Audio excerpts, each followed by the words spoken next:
मी रंभा, स्वागत आहे तुमचं माझ्या एका नवीन व्हिडिओमध्ये। आज सकाळी खूप लवकर उठलेले, 5 वाजताच उठलेले, कारण आजोबांचा महिना, आरवची शाळा, अशी काही खूप गडबड असते आणि स्वच्छतेचं पण काम चाललंय बघा। दसरा काढायचं काम चाललंय, जवळच आलेत आता गट बसायचं। तर पाऊस पण खूप तारमळ करतोय, पाऊस गंमतच करतोय, कधी येतोय कधी नाही येते। एकाएकीत ऊन पडतं आणि एकाएकीत जोराचा पाऊस येतो, त्यामुळे काहीच काम सुचत नाही आणि मग असंच लवकर उठून काम करावं लागतं। आणि 2-3 दिवस तर असेच चाललेत। आजींची आयोनवमी, म्हणजे सासूबाईंचा महिना आज लगेच आला, आजोबांचा महिना, अशी कामं चालली आहेत। खूप लवकर उठले। चला म्हटलं सगळ्यात पहिलं ना सगळी घरातली कामं आवरली, जाडजोड सगळं आवरलं। मुलं उठायच्या आधीच, मुलं तर 7 वाजता उठतात आणि मग 2 तास आधीच लवकर उठून मी सगळी कामं आवरली। म्हटलं आता आरवचा डब्बा वगैरे करायचा, लगेच मग आजोबांच्या महिन्याचा स्वयंपाक करायचा। तर मी सकाळी ना आरवला छान अशी नूडल्स केले। चला म्हटलं आरवला आज ना सिंपलच काहीतरी करावं, कारण परत मला चपाती भाजीचा स्वयंपाक करायचा होता, म्हणून मी नूडल्सच करायला घेतले। नूडल्समध्ये मी टोमॅटो चिरून घेतला, कांदा चिरून घेतला, त्यामध्ये हिरवी मिरची। नूडल्समध्ये मी ना मॅगी मसाला टाकते, छान नूडल्स होतात असे, खूप छान लागतात हॉटेल स्टाईल। तर म्हटलं चला आरव पोटभर खाऊन जाईन। आणि आरवच्या एक्झाम चालू असल्यामुळे ना आरवचे 12ला स्कूल संपतं, म्हणजे सुटतं, त्यामुळे आरव पण लवकर येतो, थोडासा डब्बा द्यावा लागतो त्याला। मग 9-9:30 वाजता त्याचा टिफिन लंच ब्रेक होतो ना, त्यामुळे म्हटलं चला आज नाश्ता पण आरव नूडल्सच करील आणि डब्याला पण थोडंसं नूडल्स देता येतील म्हणून छान असे नूडल्स केले। आणि त्याला त्याचबरोबर आराध्याला पण करून घेतलं मी, म्हटलं जेव्हा उठेल तेव्हा ती खाऊन घेईल, मग माझा परत नाश्त्याचा ताप वाचेल, म्हणून मी छान असे नूडल्सच केले। नूडल्समध्ये सगळे म्हणजे sauce, tomato sauce, chilli sauce, green chilli sauce, schezwan चटणी वगैरे सगळं टाकून घेतले। त्यात ना मी थोडंसं ना सोया सॉस टाकते, खूप छान नूडल्स होतात आपले सोया सॉस टाकल्यानंतर। जे काही सगळे आपले पिझ्झाला वगैरे आपण जे वापरतो ना सॉस, ते सगळे सॉस टाकले आणि शेवट त्याच्यानंतर मी पाणी टाकून छान असं उकळी येऊन दिलं आणि उकळी आल्यानंतर त्यामध्ये सगळे नूडल्स टाकून दिले। खूप छान नूडल्स होतात, असं मॅगी टाईप नूडल्स मी कधीतरी मुलांना करून देत असते, सारखं नाही पण कधीतरी वेगळं काहीतरी खावंसं वाटले की करून देत असते घाई गडबडीमध्ये। तर म्हणजे नूडल्स करता करताच एका साईडला थोडंसं कोमट पाणी केलं आणि त्याच्यामध्ये चिया सीड्स भिजायला घातले।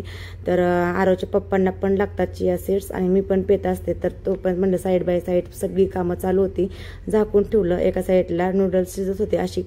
खूप अशी सकाळी घाई गडबड असते, असं म्हणजे थोडं सुद्धा बसायला होत नाही, असं चालू असतं।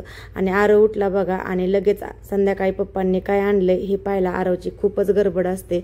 मी डायनिंग टेबलवरती बॉक्स ठेवला होता ग्लासचा, तर लगेच उचकून बघायचं आरवचं काम असतं। त्यामध्ये छान असं पितळाचं 2 ग्लास भेटले होते। लगेच आरवला असं काही गिफ्ट आणलं ना तर आरव लगेच पाहायला खूप असं म्हणजे त्याला खूप आवडतं, तर लगेच कामाच्या घाईत आरवची घाई की ह्यात काय आणले। तर असे स्टॅम्प गोळीवरती असे 2 छान असे ग्लास मिळाले होते, असे वारंवार मिळतच चालतात। तर सगळं काम आवरलं आणि लगेच मी लागले आबांच्या महिन्याच्या तयारीला। तर 10 ते 10:30 वाजताना आत्या येतात जेवण करायला, आत्या आणि मामा। तर चला म्हटलं पटपट स्वयंपाक करू का। स्वयंपाकात करणार होते पिवळा बटाटा, पुरी, आळूची वडी, असं चालू होतं। आणि एका साईडला मी काढा करून ठेवला, काढ्यामध्ये काय म्हणतात त्याला, तुळशीची पानं, आलं आणि दालचिनी टाकून एका साईडला करून ठेवलेलं आणि भात पण केला। अशी खूप गडबड चालू होती। तर मी आज ना सोयाबीनचा भात केलेला, खूप छान असा लागतो, इतका सुंदर लागतो ना खायला, टेस्टी। तर असं सोयाबीनचा भात तुम्ही करून पहा, खूप छान लागतो खायला आणि मुलांना हेल्दी पण खूप असतो, खायला खूप छान लागतो।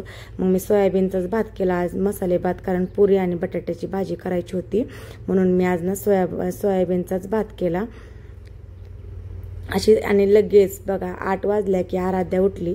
तर आराध्या उठली ना माझी 2 तासाची कामं 4 तास लागतात, अशी इतकी ती वेड्यासारखी मध्ये करत असते।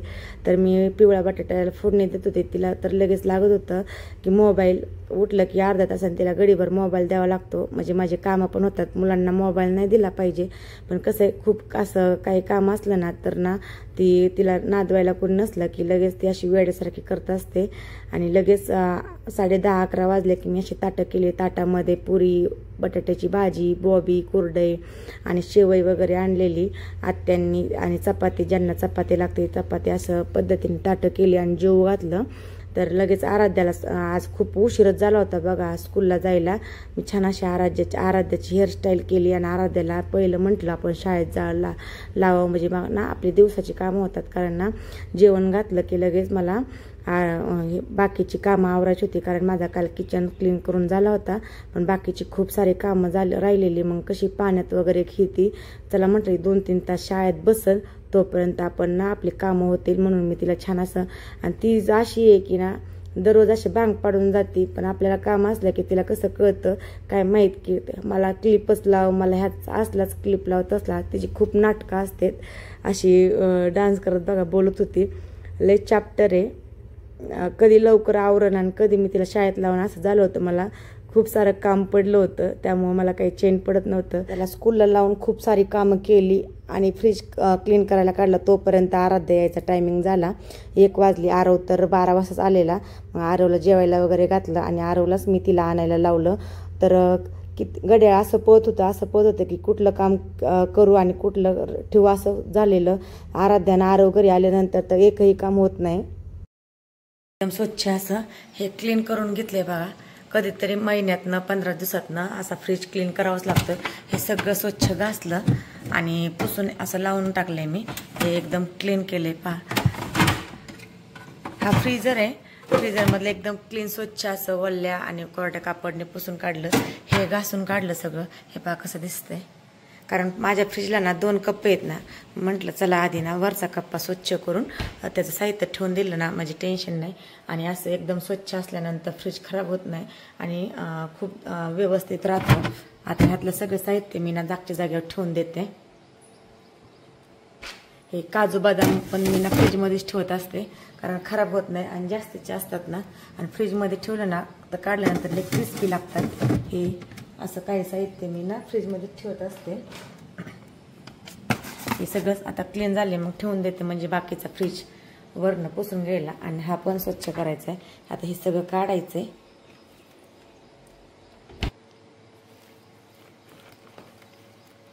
हे मसाले ते पण मी फ्रीजमध्ये ठेवत असते, खराब होत नाही जाळ्या वगैरे. आता हे सगळं ठेवून देते. फ्रीज नेहमी स्वच्छ असलं ना मग व्यवस्थित दिसतो. असे त्याच्यावरचे मसाले वगैरे काही सांडत नाही. मी फ्रीजरमध्ये नाही पेपर वगैरे हातरत, कारण फ्रीजरमध्ये कसं थोडंसं पाणी वगैरे राहतं, त्याच्यामुळे मी त्यात हातरत नाही. हे असं हे असे कप्पे त्यामध्ये सगळे मसाल्याचे पुड्या वगैरे ठेवत असते मी. आणि जास्त दिवस पण टिकतात आणि खराब होत नाही अजिबात.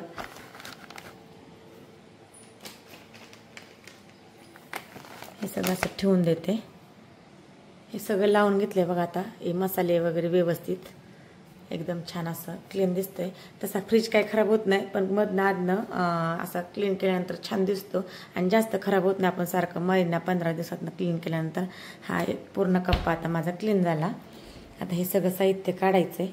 हे सगळं छान असं सगळं घासून एकदम छान पुसून लावून द्यायचं. आता हे सगळ्या काचेच्या बॉटल आहेत. काचेच्या बॉटलमध्ये मी काही सामान ठेवत असते. कसं शेजवान चटणीच्या वगैरे सगळ्या काचेच्या बॉटल मी फेकून नाही देत. याचं आता ह्या बॉटल सगळ्या हे कांदा लसूण नाही लसूण आलं पेस्ट वगैरे अशी एक कढीपत्ता हे सगळं काढते आणि मग व्यवस्थित करते सगळं.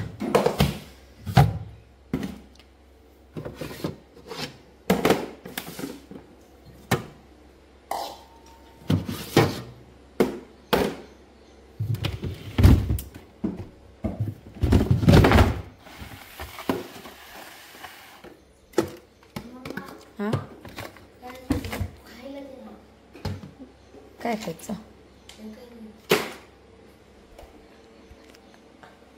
भूक लागली? कोण कोण आले?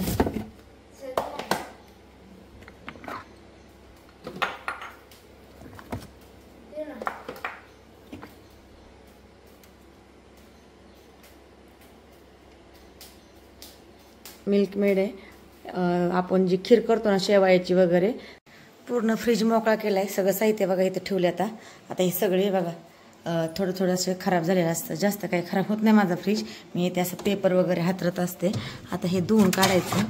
मी फ्रीजमध्ये हे पण वापरत असते, कारण आपला फ्रीज ना हाय असं राहतं बघा. आता हे सगळं धुवून काढायचं. हे थोडीशी अशी घाण झालेली सगळी अशी क्लीन करायची. स्वच्छ करते आता एकदम घासून पुसून. क्लीन झाल्यानंतर तुम्हाला दाखवते. इथे एक कप आहे माझा, हा पूर्ण मी क्लीन केला आहे. ह्यामध्ये चीज वगैरे ठेवत असते मी. बघ एकदम स्वच्छ आहे. चला हे पूर्ण आता स्वच्छ करते. कूलिंगने सगळं छान असं त्याच्या काचा वगैरे सगळ्या पुसून घेतल्या. कूलिंगने पहिलं वल्ल्या कापडने एकदम क्लीन असं सगळ्या काचा वगैरे छान अशा पुसून घेतल्यानंतर कोरड्या कापडने फ्रीज असा नेहमी स्वच्छ ठेवला ना तर फ्रीजमध्ये कधी वास वगैरे येत नाही. आणि फ्रीज कसं, फ्रीजमध्ये आपण सगळं पाहिजे आपला. फ्रीजमध्ये ना सगळे साहित्य असं ना आपण जे काही पालेभाज्या वगैरे आणतो ते जास्त दिवस पण ठेवू नाही. कारण जसं आणलं ना ते 4-5 दिवसात संपलं पाहिजे अशा पद्धतीनेच आपण फ्रीजमध्ये ठेवलं पाहिजे. खूप दिवसाचं पण फ्रीजमधलं खाऊ नये. पण कसं छान आणि व्यवस्थित आणि लवकर खराब होऊ नये म्हणून आपण फ्रीजचा वापर करत असतो. सगळं जे काही सॉस वगैरे काही आपल्या छोट्या मोठ्या वस्तू असतात खराब होण्यासारख्या तशा फ्रीजमध्ये ठेवल्यानंतर छान अशा राहतात. म्हणून पण ते पण वारंवार आपण क्लीन केलं पाहिजे. म्हणजे कसं फ्रीजमध्ये सगळं एकमेकाचा वास लागत नाही. आपण दूध वगैरे ठेवत असतो, दही वगैरे ठेवत असतो, त्यासाठी आपला फ्रीज नेहमी क्लीन आणि स्वच्छच असला पाहिजे. आणि काही असं उघडं वगैरे काही ठेवलं का लगेच त्याचा वास यायला लागतो आणि आपल्या भाज्या वगैरे खराब होतात, दूध खराब होतं. आणि नेहमी फ्रीजमध्ये ना कुठली वस्तू झाकून. सारा कढीपत्ता आणलेला आणि खूप दिवस टिकण्यासाठी मी काय करत असते, कढीपत्ता आणला ना नेहमी एका पातेल्यामध्ये पाणी घेते. पाण्यामध्ये नमक टाकायचं 1 मूठ भरून आणि छान असा क्लीन करून घ्यायचा.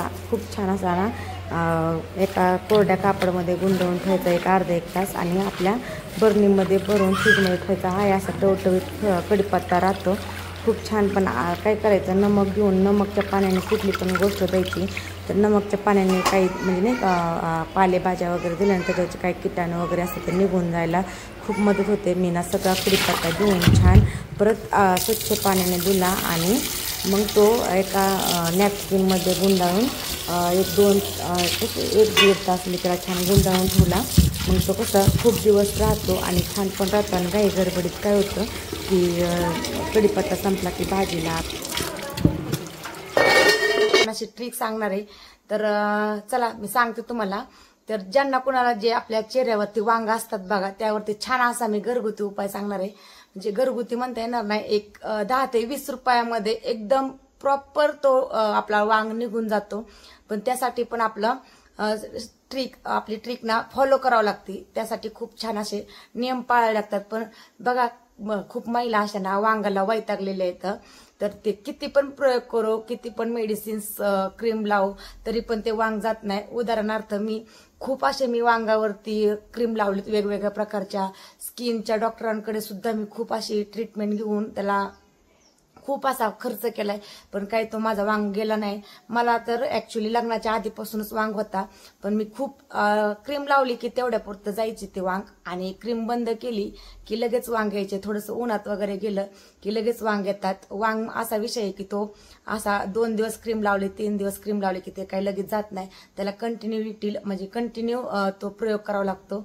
तर मी असाच एक घरगुती उपाय करून पाहिला आणि तो 100% म्हणजे मला फरक पडला. आणि पण ती मी दररोज करते. आणि चेहऱ्याची तशी काळजी पण घ्यावी लागते व्यवस्थित.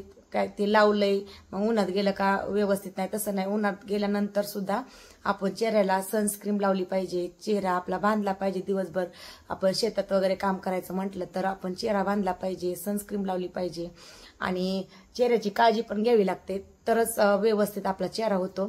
असं नाही की त्याला काही करायचं नाही, संध्याकाळी फक्त क्रीम लावायची आणि ते डाग निघून जातं असं नाही. वांगा खूप असा म्हणजे एकदम त्वचेच्या आतमधनं असं तो उगवलेला असतो, तो काही जात नाही. आणि कुणाकुणाचं तर अजिबातच जात नाही. तर मला पण तसंच होतं. मला पहिला नाकावरती होता पण मी क्रीम लावून तो असा लाल नाकाचा चट्टा व्हायचा माझा. जेवढा वांग आहे ना तेवढा ना लाल चट्टा व्हायचा. पण मी मग सोडून दिलं.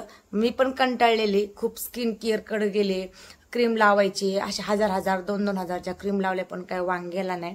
मग मी ते सगळं सोडून दिलं आणि छान अशी आपली दररोजचं फेअर अँड लवली आणि पॉन्ड्स पावडर लावायला चालू केली. म्हटलं आता बस, जेव्हा जायचंय तेव्हा जाईन.